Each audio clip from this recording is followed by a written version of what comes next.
Hey yo yo yo! Salut les turfeuses, salut les turfeurs, bienvenue pour un nouveau pronostic de Benoît Requin. Ok, place au pronostic du quintet du mardi 20 février, direction Paris-Vincennes pour le prix du Chêné trop attelé, 2850 mètres, 16 partants, réunion 1, course 1.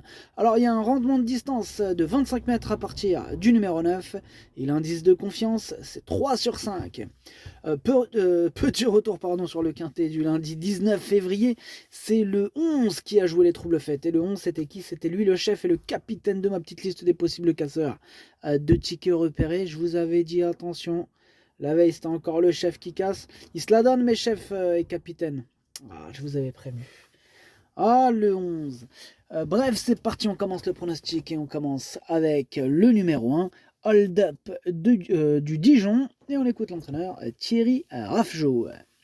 Hold Up du Dijon avait déjà couru sous la selle et on a refait un essai à Châteaubriand dernièrement. Cela n'a pas été concluant. Il n'avait pas de belle course à sa disposition et on s'est laissé tenter. Il retrouve Vincennes, où il est peut-être un peu moins tranchant, cela dit, en tête, il dispose d'une chance régulière pour une bonne place. Physiquement, il me paraît bien. Eh bien, ce numéro 1, par contre, je ne l'ai pas retenu. En même temps, on ne peut pas tous les retenir. Voilà, maintenant, il est en plein milieu de ma petite liste des possibles troubles faits, ce numéro 1. Donc, on va lui accorder une note de méfiance. On passe au numéro 2, c'est... comment il s'appelle le 2? C'est Girl Petit Vinière. Pas de Vinière. Girl Petit Vinière. Et on écoute Sylvain Roger. Corde à droite et sur courte distance, comme en dernier lieu, c'est son sport. Là, grande piste, 2850 mètres face à une telle opposition, c'est histoire de la maintenir en condition, en vue d'un bon engagement à Cannes-sur-Mer sur 2150 mètres le 10 mars. Girl Petit, Girl Petit Vinière reste ferrée sans prétention. Ouais, donc en clair, on peut l'écarter, c'est ce que j'ai fait, je la raye. On passe au numéro 3, Hubble du Vivier, et on écoute Sébastien Ernaud. Hubble du Vivier, elle a été devancée à 2 reprises par Hymne du Gers, qui a répété ensuite. Bon, plus on avance dans le meeting, et meilleur est mon cheval. Bon, je le défère des 4 pieds.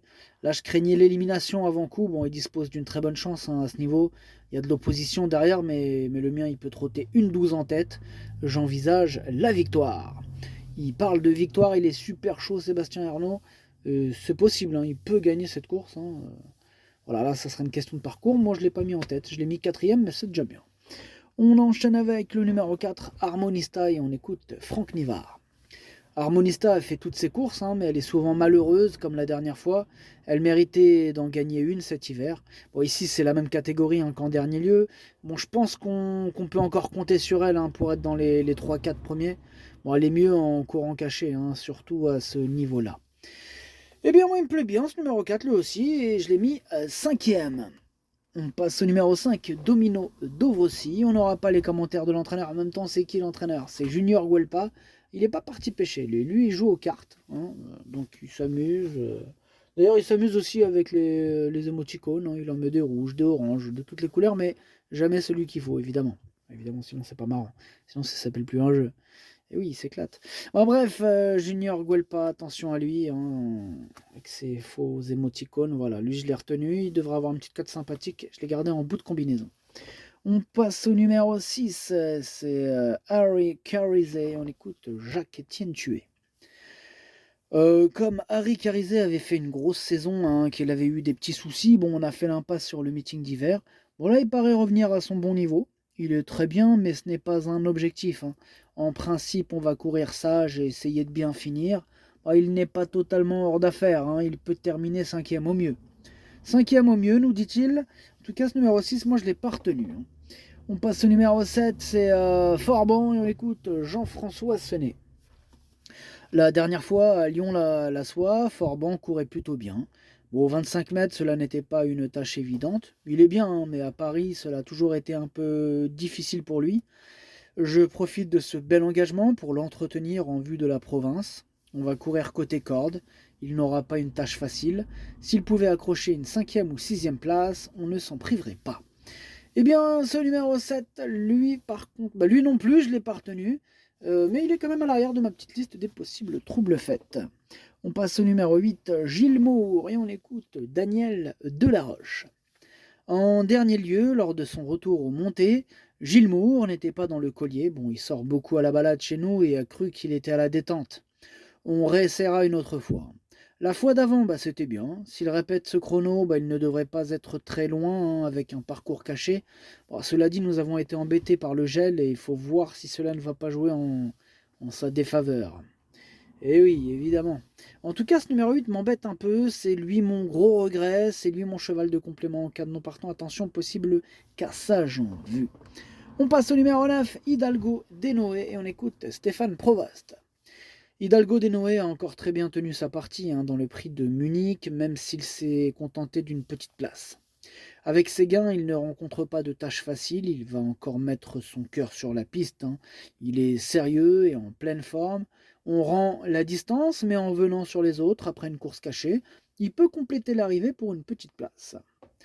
Ouais, il me fait peur aussi un peu ce numéro 9, hein. C'est un regret, c'est mon deuxième cheval de complément en cas de non partant, attention.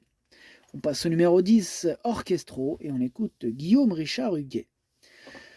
On a attendu qu'il soit bien soudé, hein, pour le déférer. Bon, Orchestro, il peut l'être régulièrement désormais avec de la résine en protection, hein, toutefois.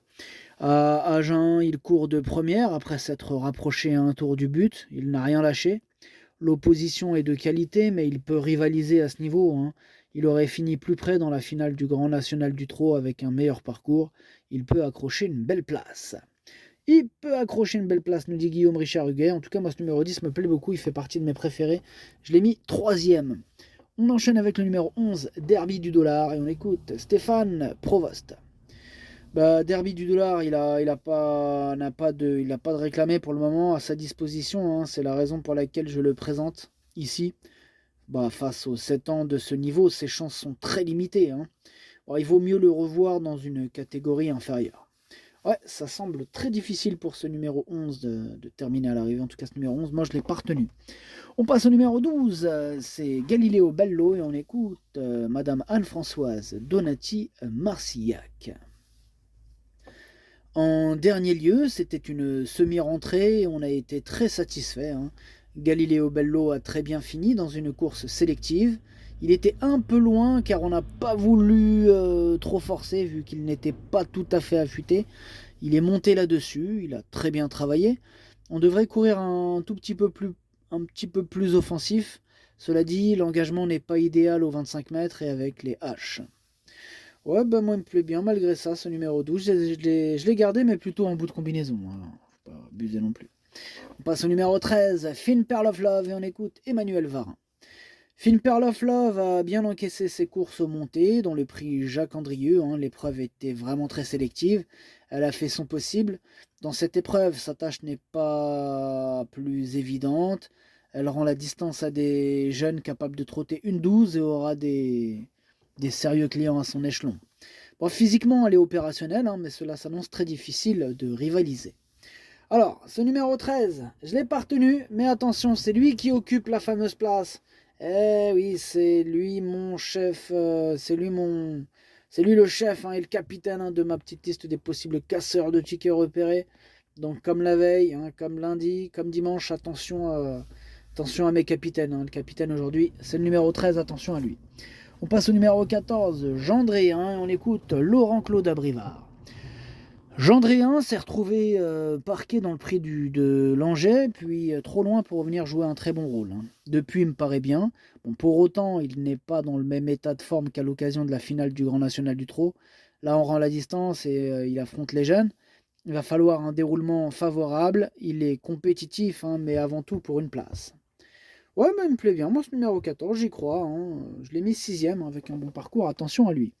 On passe au numéro 15, Grâce du Dijon, et on écoute Charles Dreux. Sa dernière prestation est très bonne, hein, comme Grâce du Dijon n'a pas l'habitude de courir caché. Elle a eu un peu de mal à enclencher, hein, quand elle est sortie, mais ensuite, son driver m'a dit qu'elle aurait pu continuer son effort après le poteau. Il faut plus venir de derrière car les lots sont plus relevés.